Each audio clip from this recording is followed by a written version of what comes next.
Hey, it's your girl Abby, aka New Age Coach here, and I am lighting the way for those on their way to the light. In this episode of Coaching New Age Coach, we are back, baby. This is a segment that happens once a month, and on the segment, I talk to people just doing amazing, fantastical things in life, living their purpose, finding their truth, speaking their truth, whether they're just a normal, everyday human being, just being, to cool spiritual teachers and entrepreneurs, you name it. That is the point of the segment, and today I am very excited for an extra special guest. And yes, she has red hair. And yes, she is 13 years older than I am. And yes, she is a half sister, but I have only ever thought about her as 100% my family. So without further ado, I would like to introduce the one and only, well, actually I have two, so actually just one of my two sisters, Ginger. Here she is, people. This is Ginger, who is a ginger. You can tell maybe from the lighting, but yes, it's natural. Ginger is Ginger. Hi, everyone. I go by simply Ginger. Yes, she does. She is a very simple Ginger. And I just want to, obviously, I know you, so I don't necessarily need to give you an intro, but the lovely people don't know you. So why don't you kick us off by just telling our lovely audience just a couple things about who Simply Ginger is? I'm a mom. I'm a sister. I'm a wife. An entrepreneur. On the verge of launching and starting my own business. I have 3 great children. They are all exactly 12 years apart, not on purpose. That's just kind of how the universe worked for me. The oldest being 31, my youngest being 8. Yes, I had someone calling me auntie when I was like 3 years old. Yeah. Yeah, about that. So the universe, it's a default answer to really everything. The universe. And, I don't believe that there are mistakes. I believe that there are lessons, and each path that you choose and each journey that you're on has something to teach you, good, better, and different. I have always believed that, even when I was little. My mom has always dubbed me the gypsy child, the dreamer, and very much so that is who I am. That's my personality. I am an Aries, very true to my sign, but I absolutely have a gypsy soul. Absolutely, I can attest to that. Well, thank you. That is a great little introduction to who you are. I think you nailed it to a T. You definitely are a gypsy soul. All of us in our family, it's kind of like a joke, like, is Ginger on Earth today, or where is she? Is she still floating in the clouds? We don't really ever know. But I want to talk a little bit about, this is a channel for self and soul development. We talk a lot about spiritual awakening and the spiritual journey, and I brought Ginger on here because she is a sister, and we are both kind of experienced kind of similar paths in our awakening process, and I just think that that's a really awesome kind of thing that's happening for us, to be able to be in the same family going through this with someone who you love, who knows you, who you're able to talk to and communicate with.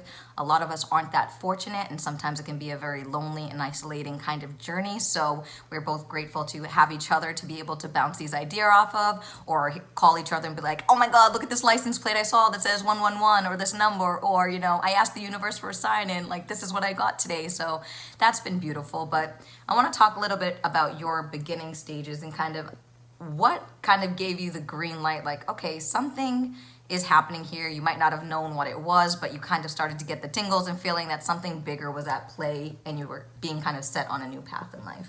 This is so cliche, but this is totally what I believe. I am a spiritual being having a human experience. Every spiritual person says that. And, I think it started from when I was very young and very little. A series of unfortunate events had occurred, and there was a pattern of, these events. And there comes a point as you're growing up where you say, why do these things keep happening to me? And then as you mature and you get a little older, you start to think, what's the common denominator? And the common denominator is you.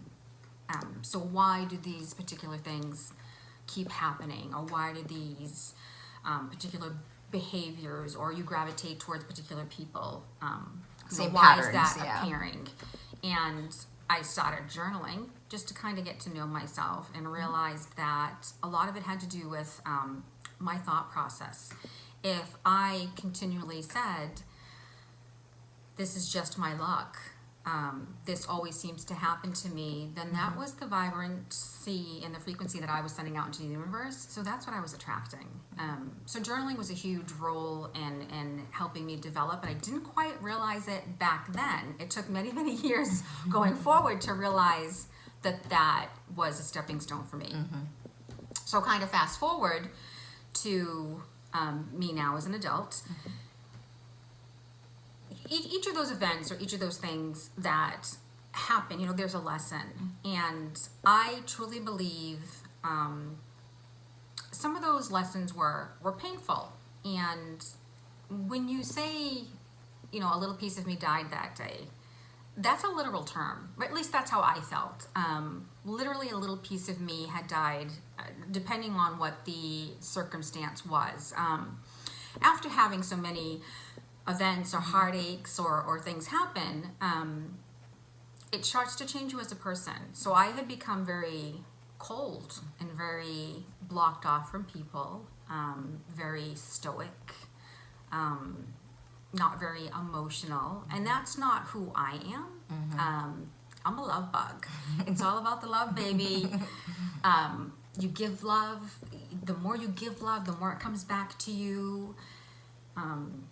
But there was A period of time where that was blocked out. So you started that way. Yes, and like then- I know I have a heart, it beats, but there was something that was missing. So again, fast forward, I started seeing a therapist, and I'm a huge believer in therapy. So Absolutely. for women, I think there's a lot of stigma around that. For sure. And there doesn't need to be.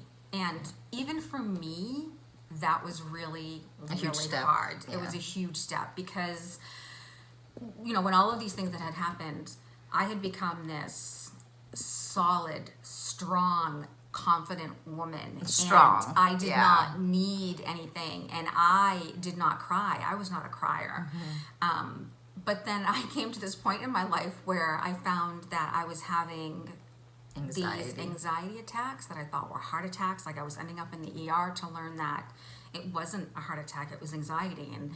And that floored me, that it could be that intense and that just Real, the like, feeling, actual, tangible, thinking yeah. that I was having a heart attack and finding out that it was anxiety. And Trauma that manifesting. What was happening Trauma, like to actually myself. manifesting in you. And I had somehow become a crier. And each time I had a moment and I cried, I was super, super hard on myself for being weak, for crying, for not being that strong woman, for saying, who the hell are you? You don't cry. Yeah. What is going on? Yeah. Which led me to therapy. Even going into therapy, I can remember sitting there being like, I'm only going to be here for like 3 months because this is not who I am, and I don't cry. And there's just something, I'm not quite sure what's going on. So we just need to fix this real quick. I've got like 3 months that I can give you, and so I can go back to being, who I was, because this just doesn't, what is this? This is weak. I don't know what this is. She laughed at me, and I was just like, I don't even know if you're the right match. Like, I don't even know if this is going to work. But I stuck in there for the long haul. Yes, I think that therapy gets a stigma, and I love that you bring that point up, and I love that you brought up the whole point about being strong and perception of what strong actually means for women, and even in our family. Like the minute you said that, as we talk about childhood trauma, we all know on the spiritual journey, like every problem we have in our adult lives stem back to when you're a kid. And I remember actually, in our family emotions, we had a single mom, who worked 2 jobs, who did everything in the world to make sure from like a logistical setup, you guys were good, her kids were taken care of, we had the food we want, the clothes we wanted, everything we needed. But in that, she had to be strong. And we talk about cycles of that same kind of behavior, but with what price does that come with, right? So we all kind of picked up this idea of what strong meant and not being able to show emotion or anything. And I remember actually sitting in the living room as we were watching, I forget what movie it was, and I remember being just a little girl, and a really sad part of the movie came on, and I literally knew I was gonna start crying, but we were around family. So I got up and I went to the bathroom and I locked myself in the bathroom just so I could cry. And then I came back out like and sat back down like I just went to the bathroom. But like that's just to give you imagery of like, then we talk about, look at fast forward later when we're in our 30s and 40s sitting on a therapist's couch to say, okay, you remember that night when you were 5, you know, and that you don't cry? Like here you cry, and that's okay. On this journey, there will be a lot of crying and self-awareness, and it's that reflection and letting those things kind of come up so that you can process them. And the next thing I want to talk about, because the question started with how did you start to know something was happening? So it sounded like through journaling, through really sitting with yourself, through looking at your own words to see even how you felt and untangling that. Obviously, therapy played a huge part. I remember you telling me a story. I was sitting in your kitchen as you were in the thick of anxiety, of kind of going through a really dark time, and sitting in your kitchen and asking you how a session was. And you told me an amazing story. And this was at the point that I didn't even know I was quite going through a spiritual awakening yet. My spiritual awakening happened in November of last year, not 2019, 2018. And I remember being in the kitchen. So I still didn't have like a strong grasp to understand what was happening to me. But at that point in my journey, I had been bombarded with messages about ayahuasca and going to Costa Rica and plant medicine. And I was learning all of that type of stuff. It was literally synchronicity after synchronicity. I have a video about that, which you can check out. I'll link below. But the point is, all of these experiences I was hearing people talk about when they experienced ayahuasca. You had told me a story in your kitchen that day from one of your therapy sessions, and I straight up looked at you and I was like, you pretty much kind of experienced plant medicine without the plant medicine. Like we all have that internally, that substance like DMT, which is in ayahuasca, for example, that is in us already. It just needs to be activated. And it sounded like you had an experience so profound. And I think I looked at you, I was like, yo, you're straight up going through a spiritual awakening. I don't know if you know that or not, but like this doesn't just happen. So why don't you tell everybody a little bit about that story? First, let me say that I was so nervous in sharing that story because it was so woo, it was so out there. So I had gone to one of my regular therapy sessions, and in the beginning of the session, we were having a discussion, and my therapist asked if I would be interested in doing a hypnotherapy session with her. And I'm very open to experimenting with all sorts of things. So I said, sure, why not? So it started with me doing some deep breathing 10 times, closing my eyes, leaning back in the chair, and just kind of getting into like a meditative state. Mm-hmm. And during this, she's talking to me and she's asking me very specific questions and kind of guiding me on this journey. And there was a guide that met me. The guide was supposed to be the representative of the mother figure. And it was me, older, with like gray and white hair. And the older me was holding the current me's hand. Mm-hmm. And we were walking through a very desolate black pitch space, and there were these garbage compost heaps everywhere, and it was like this massive wasteland. Mm-hmm. And I'm holding her hand really tight, and we're walking through this massive wasteland, and there are some trust issues because I keep asking her, where we're going, and she's like, I just want you to look around and tell me what you see. And as I'm looking around at all these different garbage heaps, a white halo appeared around the bottom of each of the heaps, as if they were glowing, like a glowing rim around each of the heaps. And as we continued to walk, more and more of the garbage heaps started to kind of light up with this halo at the bottom. And I started to get super excited and giggly, and she asked me, what it was that I saw, and I said, I see possibility. Everywhere I think look, I that's so see beautiful. possibility. And she said, that's right. And then she gave me something. And it was a black wooden box. And she had taken my heart out of my body. And it was in this box that she gave me. And I was so sad because the heart was barely beating, and it was like this gray, sickly color, and it just looked super, super sick. And like the heart was dying, like it wasn't gonna make it. And she had said that it was my heart, and I was just so so deep. sad. So I that love this so was much. my heart. Not that your heart was black. I but- love this story. I believed it because that's truly how I had felt. Like my heart had been hurt so much and so deeply that it just didn't function and work anymore.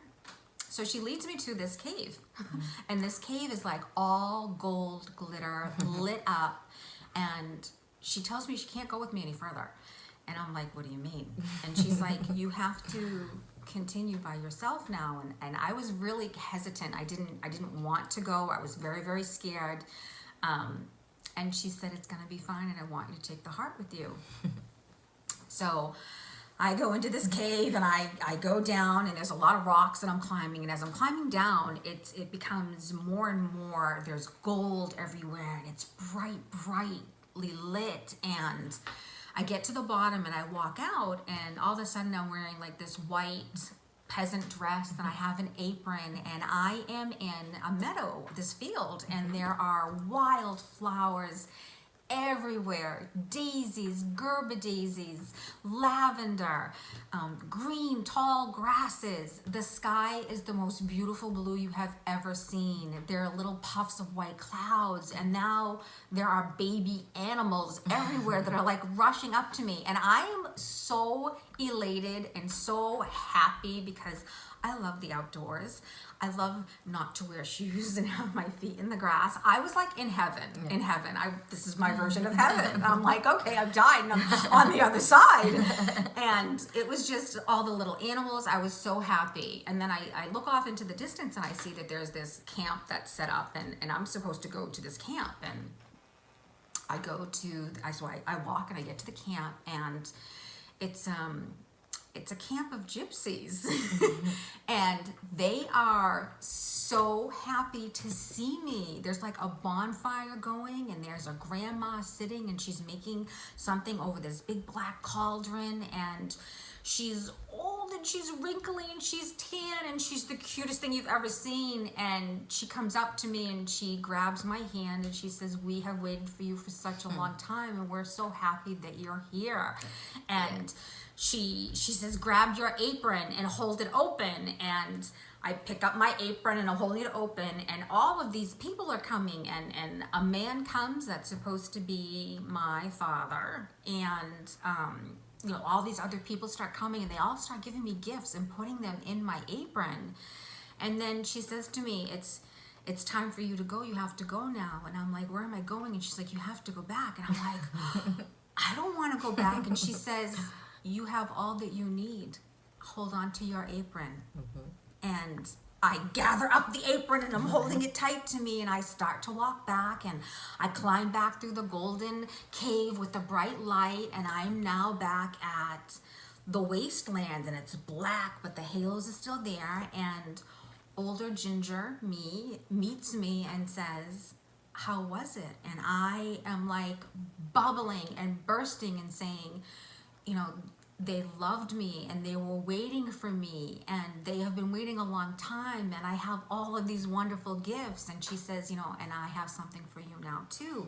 And it was the box that my heart was in, and it now had a brand new heart that was red and vibrant, and it was beating so strong. And she's like, this is yours. And I was so excited, and I was like, yes, I can do this. And she said, you can. And she kissed me on the forehead, and then I came out of it and it was over. And What was your first thought waking up? The first thought waking up was I was wet.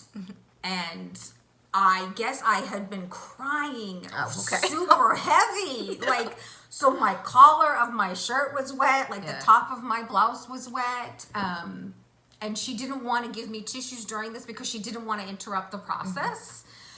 So now she's like shoving tissues at me, and she was like, "Are you okay?" And I was like, I am. And she was like, "How are you feeling?" I said, "I feel so renewed and so hopeful and so strong, and I don't even care that I'm crying right now."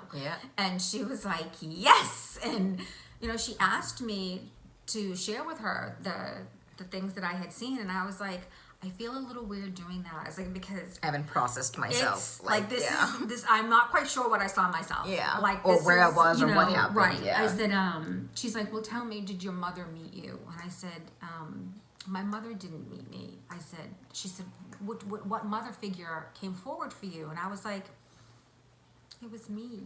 It was an older, wiser version of me with gray and white, long curly hair. And I think that's a beautiful lesson on the spiritual journey, though, because we all, like I said earlier, going back to your inner child, it's just that little child in you who needs validation, who needs love, who needs to be heard, who needs to go back and fix all of these things that have been trauma, big, small, or whatnot. So really, on the spiritual journey, like what I've learned is you are your own mother. They call it parenting your inner child, right? That is a thing on the spiritual journey. It's not like we need that from our actual mothers or anything. There's always support there and love there, yes, and there's a way to mend relationships, of course, in our real reality, but it's not about other people on the journey that way or needing that from anyone else. It's really being able to be okay with you and look at yourself and reparent yourself and look at that little kid. So I absolutely adore that story. And I also wanted to just pause here and talk about quantum healing hypnosis too. And for those of you who are not aware of what quantum healing hypnosis is, I have the perfect resource for you.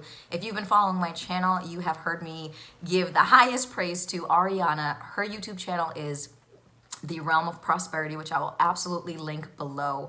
But as we started having these conversations, kind of going through our own journeys, we both had the luxury of working with Ariana and going through our own quantum healing hypnosis sessions with Ariana. So that's kind of, I'm going to segue into that. So you started with hypnotherapy accidentally, not even knowing what that was, and having this very profound experience. And I want to talk a little bit about your session with Ariana and kind of what came out of your quantum healing. What did you think about that experience? Does anything stick out? Did you have any other profound instances like this that you want to share? I had a session with Ariana, and she had kind of warned me that sometimes, the energy in the room, so your session gets recorded. Sometimes the energy in the room is too much and it shuts down the electronics, and that happened during my session. I learned that I am a helper, that I do have a purpose here. My journey is only just beginning. It's not over. Never is. Saw so many things, and the universe has got your back always. You might think that you're alone. You're never alone. You are never alone. I saw beings that were made of light, playful, loving. What I took away from my session with Ariana is it is all about love. For others, the world, yourself, like just love, period. Yes. Period. Yes. It opened up my eyes to see that perception is not always reality. You start to look at people differently, with more compassion. Even when someone's being a total...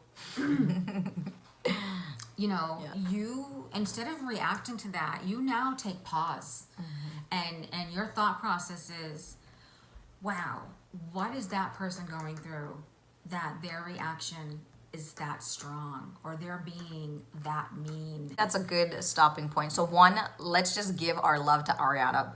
Moment of silence for the queen that Ariana is, because guys, You all need a session with Ariana. I tell you, I sing her praise to, I don't, whoever is listening to me out here, it changes your life. It is such a profound experience. And it's not even that she's an amazing, amazing, amazing guide during this journey. That's without saying, but really it's your own journey. It is what you make of it. You go to the depths of places of your own self that you didn't even maybe know existed prior to this. Like there is healing in it, legit. Like there's physical things that happen to you, believe it or not. I mean, I can only speak from my personal experience. You can only believe or understand once you have your own personal experience. So I couldn't recommend that more. But I wanted to talk about being sisters, like we've been talking about, obviously, and your point about our mom, right? So I wanted to kind of give the audience a little context about Before we move on to that, can I just for 1 second, the reason I suggest Ariana is that she is a fantastic guide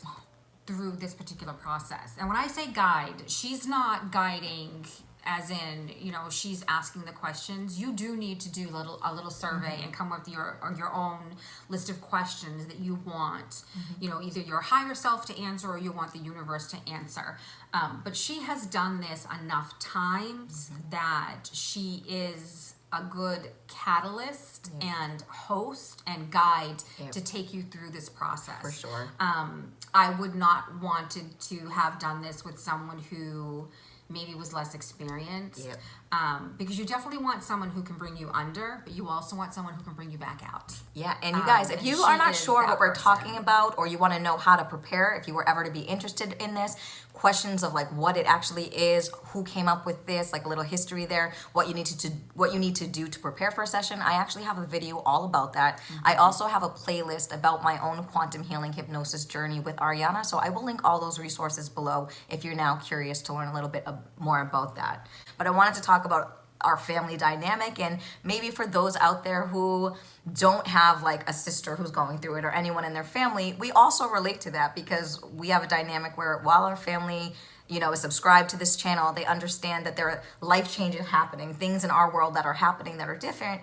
They necessarily don't understand it, and that sometimes can also cause conflict or cause you to feel triggered that they might not understand. And there's just like a whole host of things that come with the spiritual awakening, being around the people who bring things out of you that not other people who aren't your family can't, for whatever reason that is. I don't know why. So why don't you give a little perspective on your understanding about where you're at in like our family context and just whatever comes to mind for that. So I am still so new at this. I'm still growing. I'm still learning. And I hope that this is a journey that continues forever. I don't want to stop learning, and I don't want to stop growing or evolving. I really like who I've become over this past year. I'm really excited and looking forward to what the future holds and brings. I think in general for me, it has made me a much calmer person. I've seen that, like, for sure. Absolutely. Yes. I've seen absolute changes in you. I'm not reactive, whereas before I would be, you'd say something, and if it pushed my buttons, you know, I would be all up in your face, ready to pounce. Or spiteful, and now you've learned to let things go a little bit, or talk it out, or like be able to willing to hear different perspectives. Even if someone doesn't want to talk it out, I'm still able to say, you know, it's okay if you don't want to talk it out. I'm here, and when you're ready, I'm here. And to give everyone watching, we've talked about our mom a lot, but Can't also talk about Dad because I wasn't there. Truth. Dad, who are you? Are you my daddy? That's my caption. Are you my daddy? Side note, just to give people context who are watching, we have a sister, an older sister. So Ginger's the middle. I'm the youngest. We have an older sister. I have a twin brother, and we have another brother. So in age, it goes me and my twin are the youngest. Then it's my next brother, Ben. Hi, Ben. Then it is Ginger, and then it is our older sister, Rose, who we affectionately call Bub. Love all of you guys. So I'll kind of just leave that family dynamic there. It's not just our mom. There are other perspectives of even differing religions, right? I talk about in a different video about how we grew up, or I grew up, you know, we're talking about Catholicism or Christianity, and there are also opposing views with religion, spirituality, even within the context of our own family. So it adds a lot of layers and layers and layers, the way we all work, where we are in our process in life, of how we perceive ourselves, each other, the world, and let's just say there's never a dull moment, but in what family is that not a true statement? So we'll leave it with, we love you guys, and I do want to talk about your family. So In particular, I want to talk about, you have a son. I do. And his name is Francis. I do. And Francis is a person who has autism, and that does not define him. That is why I started with introducing Francis for the hilarious little person that he is. And I just wanted to have you explain a little bit about his personality, the challenges you go through, and again, how the spiritual awakening has maybe changed your perspective on that, or just your relationship with him, or just, again, whatever comes to mind in regards to Francis. Being responsible for other little people is a huge deal. It's a big deal. It's your contribution to the world. Yeah. It's huge. I got married a little late in life, and I had my third child. And he was a neurotypical developing child right until around 18 months, when he started to just get sick a lot, and various signs and things started happening, and he started showing signs of regression. Come to find out, Francis is autistic and he's on the spectrum, and that was very hard for me and my husband. We've been married for 9 years, but we have been together for, he's gonna kill me, many. I'll put a little caption somewhere here with the number of years. Many years. He's really good at that. Editing. So it threw us for a loop. I will never forget the day that we were sitting in the pediatrician's office and she was talking to us, and she had said kind of, this is what it is, and you'll want to introduce some therapies, but I can't tell you that he's going to be better than this. And I was furious. Because anyone who knows me knows that I am not that person. I was not going to accept this. And I had this bubbly, funny, 18-month-old, and... This kid's hilarious. If I can get him out here for this video, I'm going to in a minute. But I wanted that child back. At that point, Francis had stopped walking. He had stopped talking. He was just this little zombie, and if you just plopped him down somewhere, he stayed there. He didn't move. There were no lights on. He just wasn't home, and I was determined to bring that child back. I knew that child existed and lived in there somewhere. So we dove headfirst into what autism is, what does it mean, how do you cure it, can it be cured, what can we do to make him the best version of himself that he can be. It is a very touchy subject for doctors that teach Western traditional medicine, but for us, I knew that my little boy was in there and I wanted him back. So we kind of just started on a different path with him. We did the therapy. So at that point, one of us had to decide to stay home because he needed 40 hours of therapy a week. So my husband chose to stay home with Francis because I'm the one that carried the insurance. Good dad gang. Good dad gang, absolutely. And that was not easy for him. He's a man's man.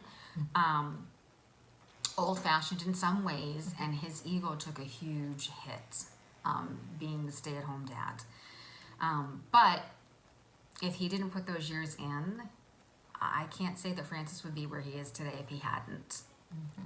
So fast forward to, I'm now the breadwinner for the house, and I'm working 10 and 12-hour days, and doing that and not realizing, because I was all about, I've got to make that money, I've got to do the career thing, I've got to make the money. There's so many things that aren't covered by insurance for autism, and when we first found out, we made a pact with each other that we were never going to say that we couldn't try something or do something because of money.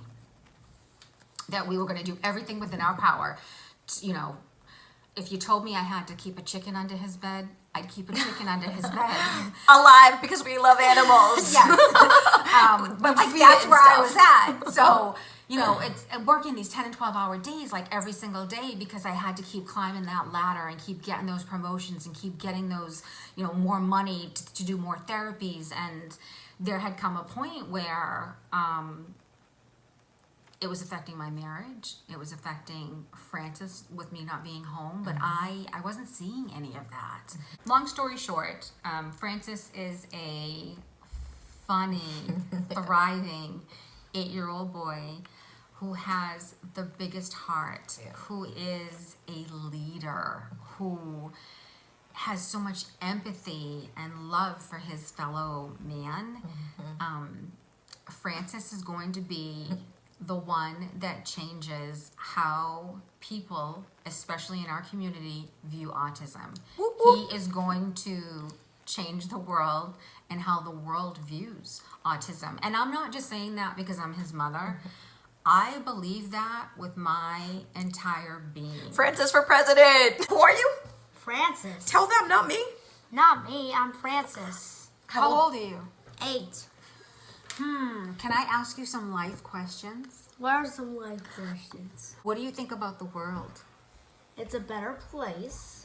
Oh, you know why it's a better place? Why? Because you're in it. What do you think about the universe? The universe, it's about friendship and how you care and making things really impossible. Wait, possible? Impossible?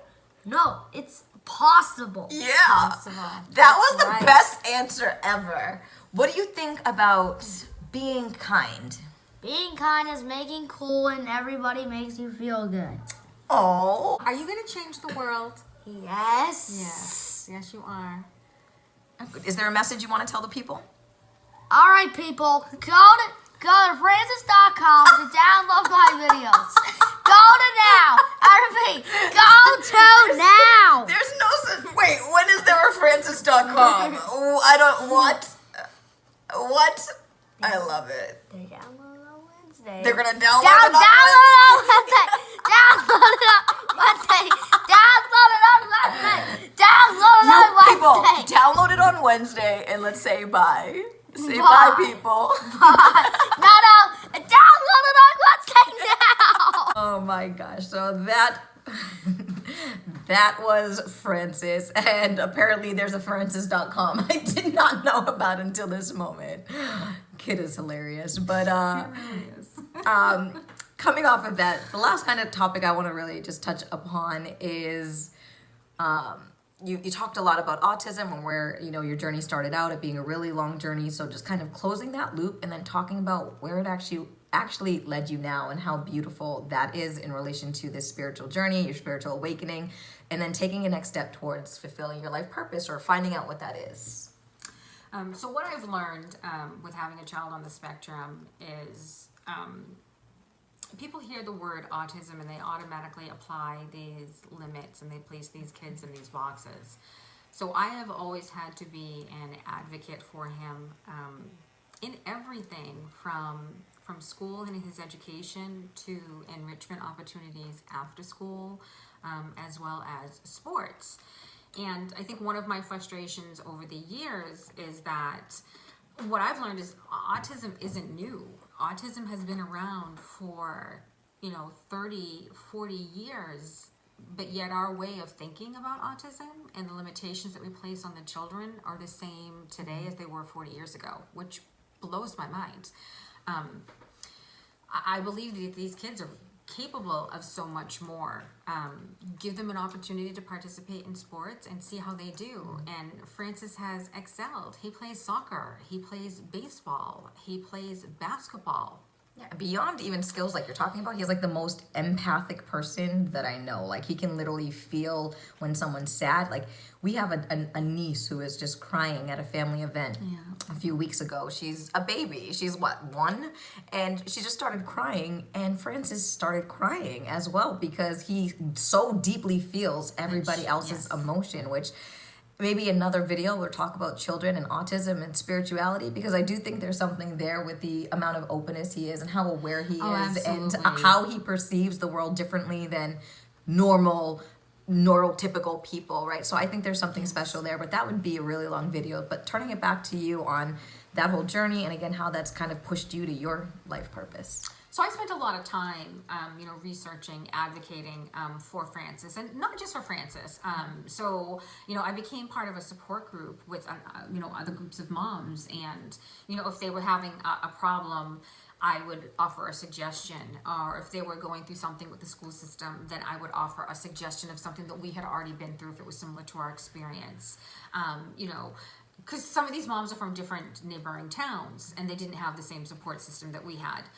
So I realized that I was this advocate.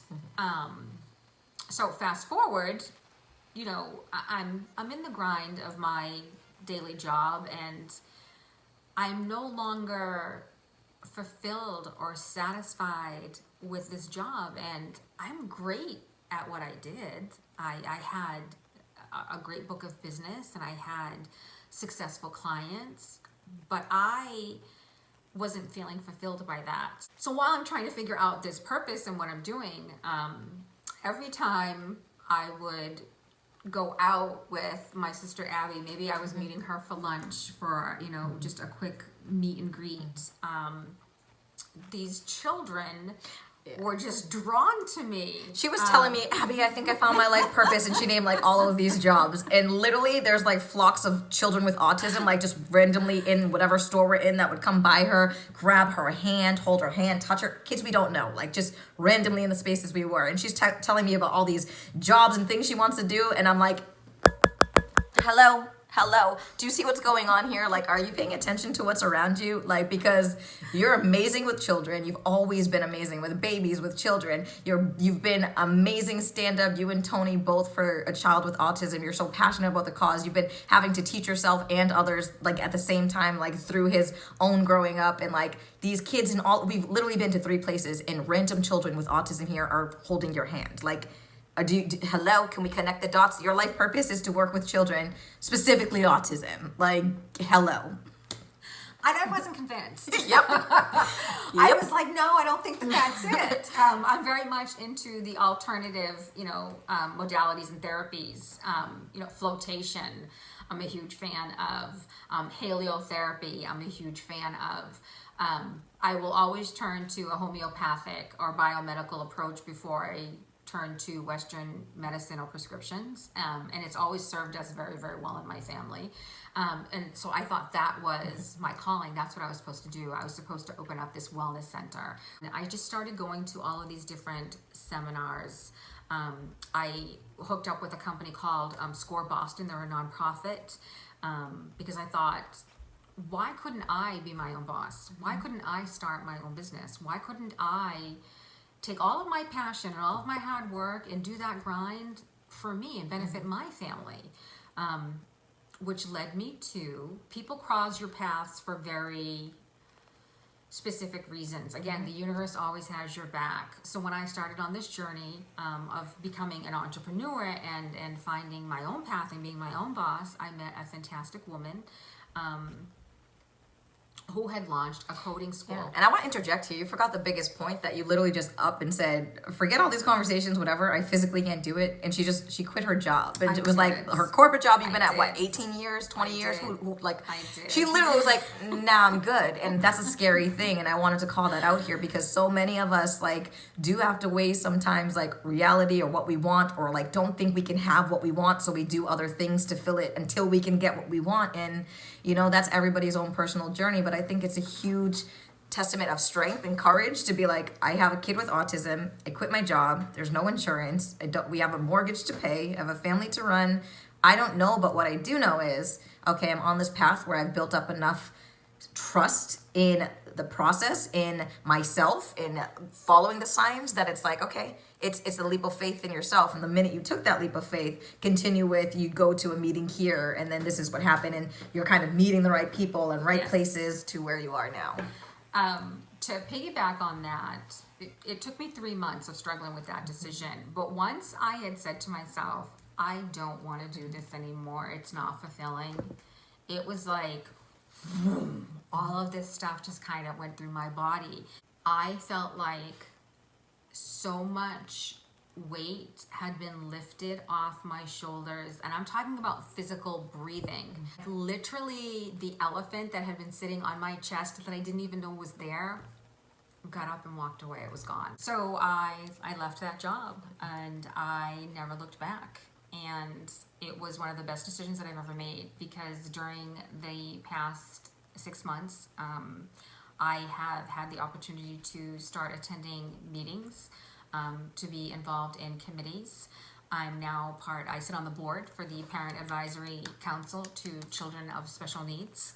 I am also part of the committee board member for a brand new autistic learning center that is being built.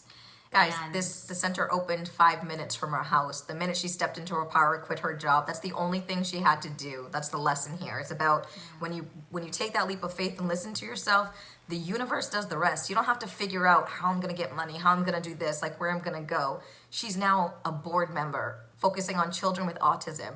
A school is going to open within the next year, 5 minutes from her house, focused on autism, like stuff you I can't am even make so up. Like the excited. universe does what it needs to do. You don't have to worry about that stuff. What you do have to worry about is putting your trust in you to listen to that voice. And when you get that Yes. nudge, you follow it. You Yes. follow it and follow it. And it's not easy. It's not easy. But again, the universe has your back. So if you're looking for that confirmation that you're doing the right thing, talk to the universe. Ask them. Give me a sign. I'll share something funny with you. I want you to tell the because funny story. This is one of my favorite stories. My signs come Yeah. to me on license plates of Subarus. Which I told her are all about love and family and security. Like that is the whole Subaru brand. Do I think it's irony or coincidence? No, never with the universe. And I would specifically, I'll give you a particular example. So we've been looking at a particular commercial property for our business, and I asked love the the story. universe, the address had 32 in it. And I was like, I know, universe, please be patient with me that I keep asking you for sign after sign after sign, and you keep giving it to me, and yet I keep saying, Not that can one. you give me one more that sign? Just to confirm. And I had said, very specific this time, I want you to show me 32 3 times. And then I'll know for sure that this is it. I'm on the right path. This is what I'm supposed to do. I need to buy that building. That's going to be the business headquarters. And throughout the day, I kept seeing these Subarus with these numbers, and I kept thinking, no, that's not it. Like, that doesn't have 32. I don't understand. Maybe I'm being patient. Maybe I'm not going to see the message today. And then I kept, the Subarus kept cutting me off, and I'd have to stop quick, and I'd be looking at the license plate, and I'm like, that's not it either. It's 96. That's not what I asked for. Is that the sign? No, I'm not supposed to buy this commercial property because that's not the business. And then, that just kept happening. So then finally I took a picture with my phone, and I was laying in bed, and I had a conversation with Abby about signs and license plate numbers. And then I'm laying there and I'm looking at the picture, and I was like, oh my God, 96. Hello, you saw 96 on a Subaru license plate today 3 times. 3 times 32 is 96. I love it. So people, if you haven't caught up yet, she asked to see 32 3 times that day.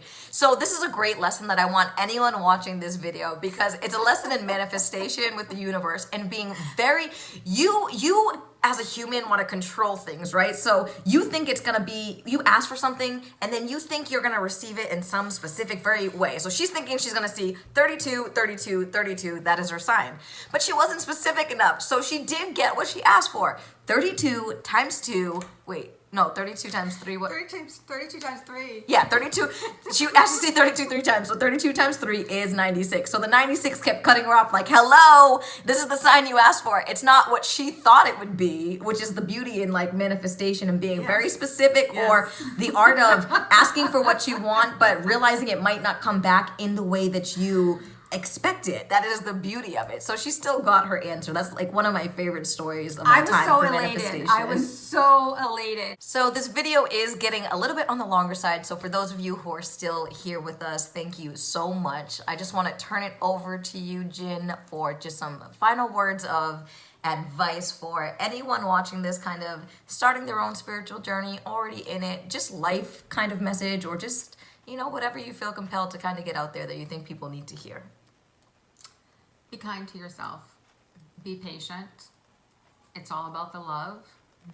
Don't try to rush the process or compare yourself to anyone else, because it really is unique and individual to each person. And just be patient, because it will unfold just the way that it's supposed to. If you believe in the process, if you trust in the process, and I know that's hard. I have huge trust issues. I'm getting so much better with that. And it's all about the love. Even when you think you've got nothing left to give, if you just give a little bit more love, it comes back to you tenfold. Yes, indeed. I mean, I can't end it any better. So with that, thank you so much. I love you. And thank you for being on my channel. And everybody, Simply Ginger, doing big things, and you'll hear more about her coming soon. But yeah. Good luck on your journey. It's been beautiful. I love watching it unfold, and I'll see you at home. Bye. Peace and love.